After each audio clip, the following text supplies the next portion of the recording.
It started with a chipped mug and a wrong coffee order. Evelyn Hayes had asked for a decaf vanilla oat latte from the corner cafe in downtown Asheville. What she got instead was a regular drip, black, no room for cream, hotter than vengeance. She almost marched back to the counter to correct it, but then she didn't. Because sometimes, when everything in your life feels out of control, the last thing you want is one more confrontation. Even with a guy in a beanie and a lip ring who smelled like clove cigarettes. So she sat down by the fogged up window, holding the wrong coffee in the right kind of loneliness.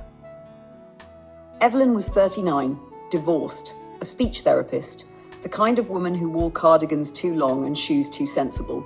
She had a 13-year-old son named Eli, just discovering sarcasm and secrets, and an ex-husband named Jared, just discovering CrossFit and women named Brie. Her weekdays were filled with helping children learn to say the, and sometimes just hello. But her own words often felt stalled somewhere between her heart and her throat.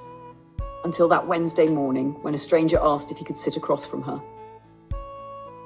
He looked about 50, wore a canvas jacket, corduroys, and glasses that made him seem like someone who knew things, like when tomatoes are in season or how to patch a roof in the rain. "Mind if I sit?" he asked, gesturing toward the only empty chair across from her. The cafe was crowded. She blinked and nodded. He sat down gently, the kind of man who folded himself into space without demanding attention. For a minute or two, they sat in silence, strangers, but not unfriendly. Then he said, "You ever notice how nobody actually drinks their coffee hot anymore?" She looked up, puzzled. "It's like we forgot how to sit still long enough for it to cool." His name was Henry, a retired librarian, widowed. He lived 2 blocks away and came to the cafe every Wednesday, rain or shine, because it reminded him of his wife's kitchen before she got sick. They talked. About nothing, then about everything. About grief that doesn't shout but lingers in the corners of rooms. About the smell of dust on old books. About how people leave, and the worst part isn't the silence, it's the echo. Evelyn didn't realize it that morning, but something had shifted. Her coffee, still steaming in its chipped mug, was no longer wrong. It had become ritual. For 6 weeks, Evelyn found herself rerouting her mornings. Even when she didn't have early clients, she showed up.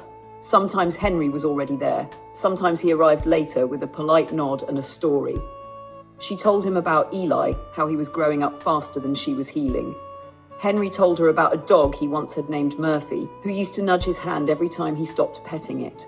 "Grief is like that dog," he said once, "keeps nudging you, doesn't let you forget." Then one Wednesday, Henry didn't show. Not that day, not the next, not the one after that. On the 4th day, Evelyn finally asked the barista, his name was Corey, and he always drew lightning bolts in her foam even when she didn't ask. "Mr. H," he said, scrubbing the counter. "Ambulance came last Friday. Heart, I think. No family listed. Kinda sad."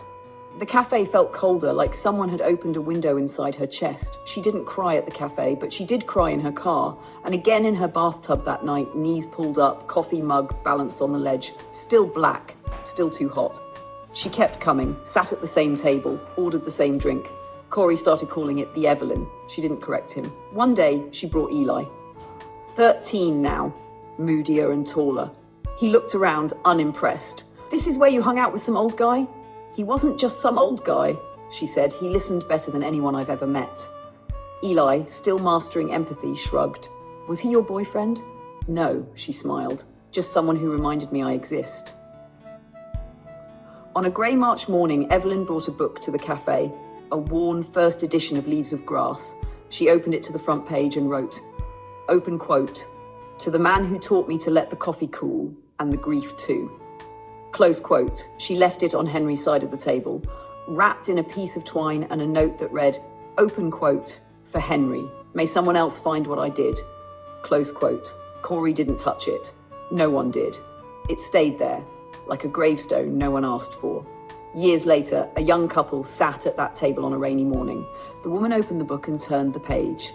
Inside, she found the note. She read it aloud, softly, as her partner wiped fog from the window. And now, for a moment, in the quiet steam of a shared morning, the cafe remembered, and so did the coffee.